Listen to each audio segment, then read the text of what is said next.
So, I know this question is always asked or has always been asked. What was your inspiration in starting this coffee shop?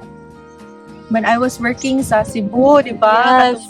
Since we love coffee, mo to nakauna-huna jud ni nga mag-coffee shop. But, long shot pa to siya tong panahon na. But, eventually, wala mi kabalo nga. Wala na ipod jud niya mga algian tungod sa mga ingunana. But we started jud corporate. Di ba? Lagi kay ako ato sus, my gosh, marag kung unsa jud pwede na ko muna-hunaan, anything akong ma-think just so I can escape the corporate hustle.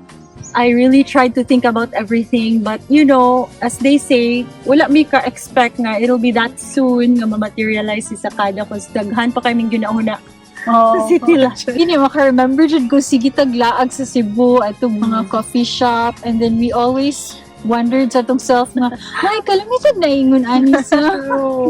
But never thought nga himo kita katua, di ba? And then, katong didn't naka-decide expect. kang mo, ato tagbali, mayroon dyan may ato tagbali. Mag-soul search ko nuhay pag atong Pag-abot yun na magpali, dito na murag new dawn upon us na gid nga, oh my God, murag, it's doable. doable kaayo because nindot kay ang structure sa ilang coffee shop but the materials same ra diri sa Pilipinas, bamboo, nipa, mga natural resources ra jud ang ilang gigamit dili building and it elevated the experience even more. So we're na-inspired ta ato no murag why not do it sa Pinas sa tuwa, di ba? True, very true.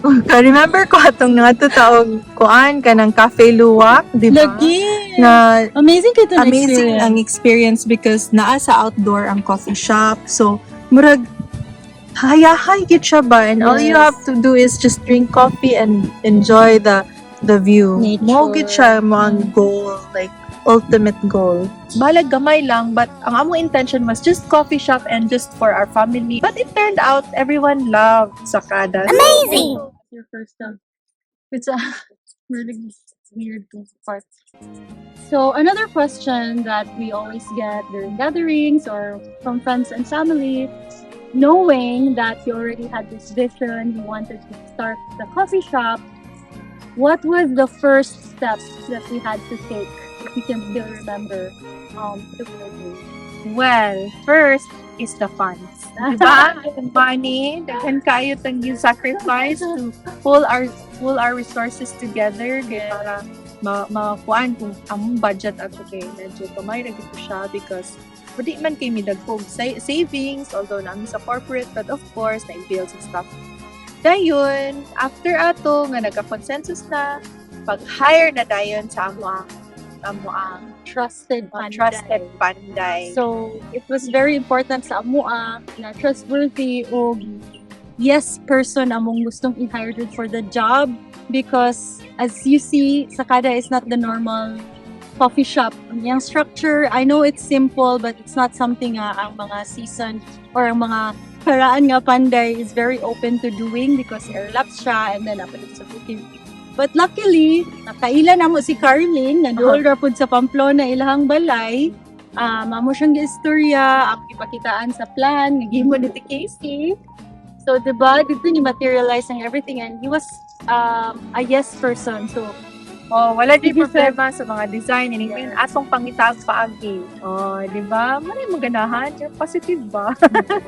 Sa design process ba katong, like, about the walls nga, foreign kayang idea ba nga, walay walls atong cafe and everyone, including atong parents, they were like saying na, walay walls! Oh my gosh, walay walls! And everyone was telling us nga, ayaw dyan mo anang kanong walay walls, kaya saan pag-close and everything. But They cannot fathom the idea with nga having a building without walls. yes, and But- Ay. nakatingli kung nabuhat sa Bali, nga hindi man dyan natin ang property. So, Yeah. challenge dito siya po True. na mo.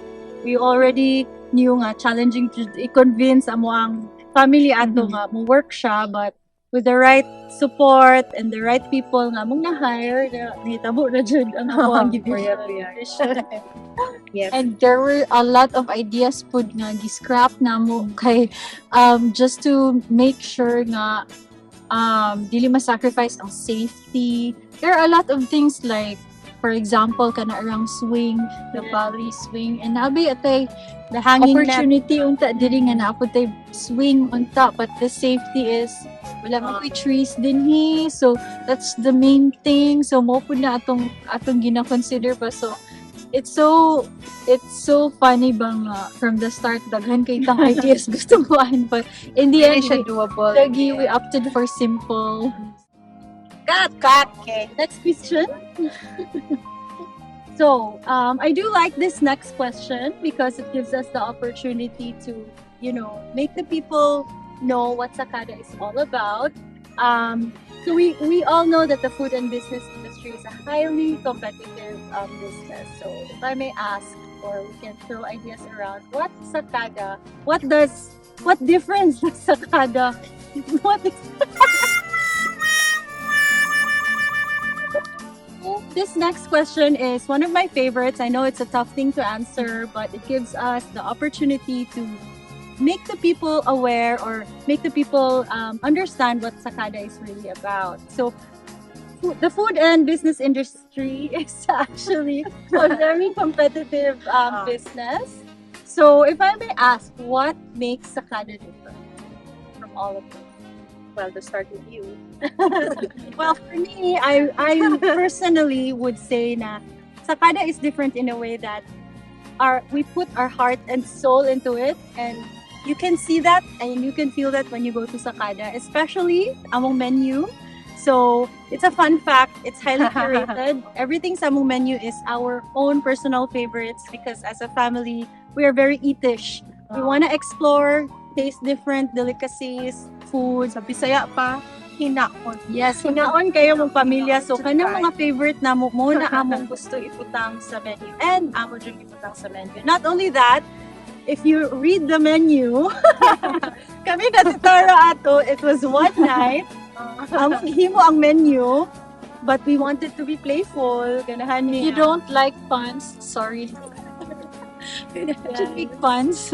So, it's a bit funny if you read the menu. Fun siya, food, but it's puns. For you to With attitude. with Very attitude. funny. Yes. What else?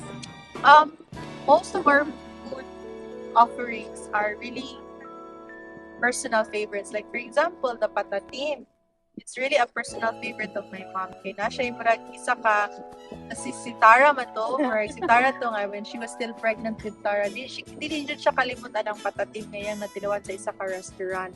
Until napugos na lang si Papa og himo og iyang own nga medyo same ato, and fortunately she ended up liking it on the one na tilawan originally. So wala na ron nga every birthday, every kuan na gyud na siya, like normally a family di man may magkuan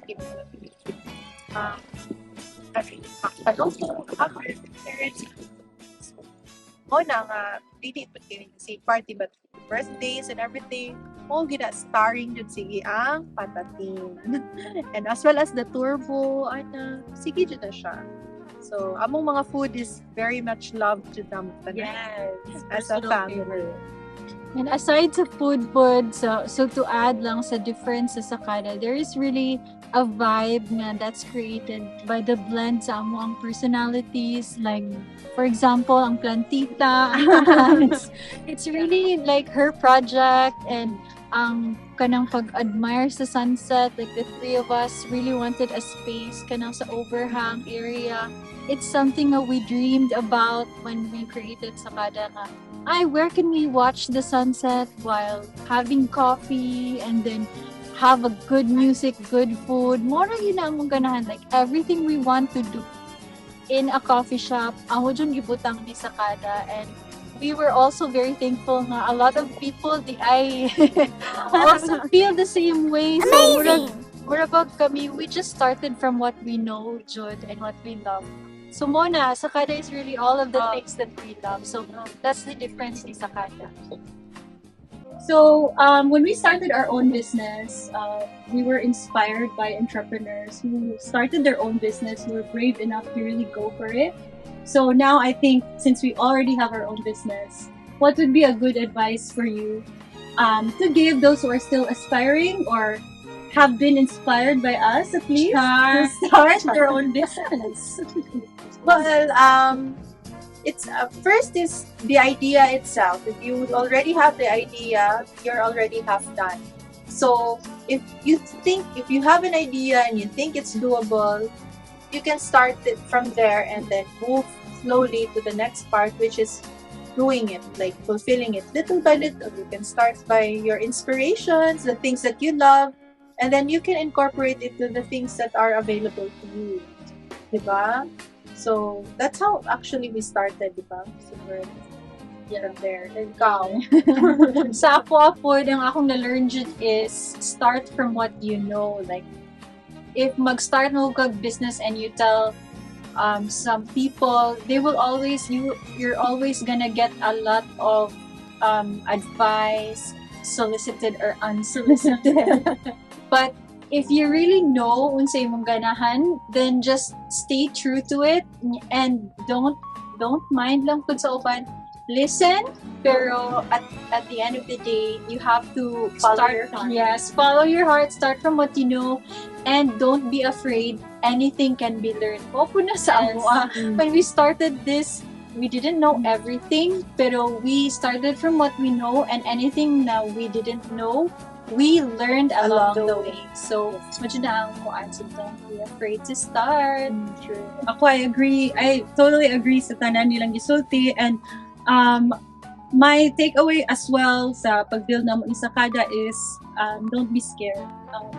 It feels scary, but if the scarier it is, the more you have to put yourself in there. So So closer to accept the challenge because wala na choice but to really go through it, and the rewards are great kung inyong mabuhat jud. It's a rewarding feeling na makonquer ninyo ang inyong fears, which is what we really did kanini Sakáda, is all the fears fears and dreams nga gi-materialize namo, and now it's something that we really treasure. sana yung pasensya po. Yes. Dili sayon mag-work sayon. together. Yes. And okay, remember ko kanang katong there was this one time na one of us kind of forgot. Kay kami man jud, like we did the kanang mag-adto palit mga Grocery. stocks and all. We do that sa una from the start yun. So one of us forgot manahar dito sa trunk, and then one of us went to Dumaguete. One of us. Ang stocks ma'am kay gidala sa Dumaguete, and then the three of us mura ga-clash jud me, gaaway jud me ato nga day, and then at the end of the day we really talked about it nga How we can improve yes, the and process. Kay obviously, if na yun na ma-happen, there's something that needs to be done. Pero hindi mausok. Diba? and naman jud ng like weaknesses and you know mag-clash man jud in yung mga personalities and all. But if you really get into business with people that you really know, mas comfortable jud mo to be with yourself ba. And then together, mo learn mo together jud next. And the Don't common blame goal. na lang. Oh. Stop the blame, move on, and then ayaw na itong ipahitabo again. So, mo dyan na mong like, di mo dyan perfect. So, mo na Even now, ga-learn pag yes. It's a learning process every day. Like you have to. Then if na roadblocks, just sit tight and then nantawa. If say solution you can offer, and then move from there. Don't be as afraid that yes. Sometimes our minds tend to really gravitate towards the can't, the won't, and the cannot be's. So in business, you have to be Fake it very till you brave. make it. Yes. You have to Actually, fake it till you make it na Make it moments. And then, na ako'y moments nga, ouch. So last one, the impromptu question. What is your favorite memory ni Sakáda? Since we're gonna celebrate our 2nd year anniversary, your favorite memory, may it be with a customer, katong mga events nga itong naapilan, or kanang what stood out for the past almost 2 years? The moment na first gisukod ni Carly ng salon. That was the bell for me ba nga, oy, sugod na gyud siya. No turning back. There's no way for you to say nga, ay, dili, ato na ning undangon kay dili na. No, nagsugod na siya big, and I was there, and gusto ko ako mo iniingon nga, inani na katasama sa diba? So, it's a decision that sometimes it's small for people, but for me, it's really big. Kay, mara na to siya, turning point nga mo, naging siya, sundan naging siya. That's it for today. Thank you so much for joining Sakáda Rattan Table Talks. Until next time. Thank you. Bye. Okay.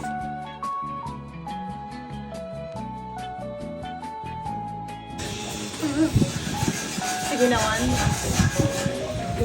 Okay na? So that's it for... sige, again. That's it for today. Thank you so much for joining our Sakáda Rattan Table Talks. Next time... Till next... next time! Last. Again. Go. So that's it for today. Thank you so much for joining Sakáda Round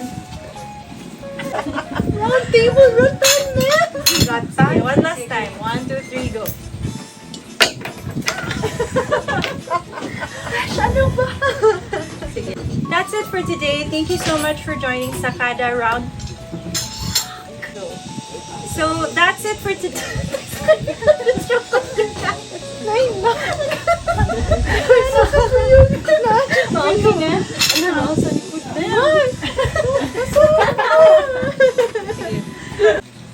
That's it for today. Thank you so much for joining Sakáda Rattan Table Talks. Till next time.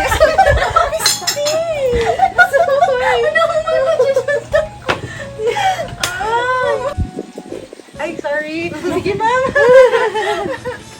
Amarang love you.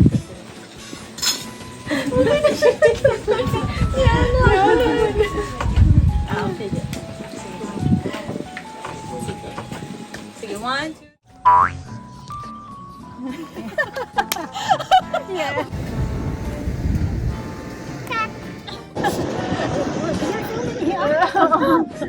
So if there's something na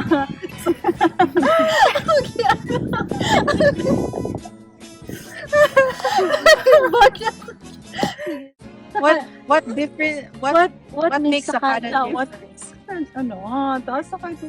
Wala. Again. Last na dyan. What makes Sakáda different? 1, 2, 3, go.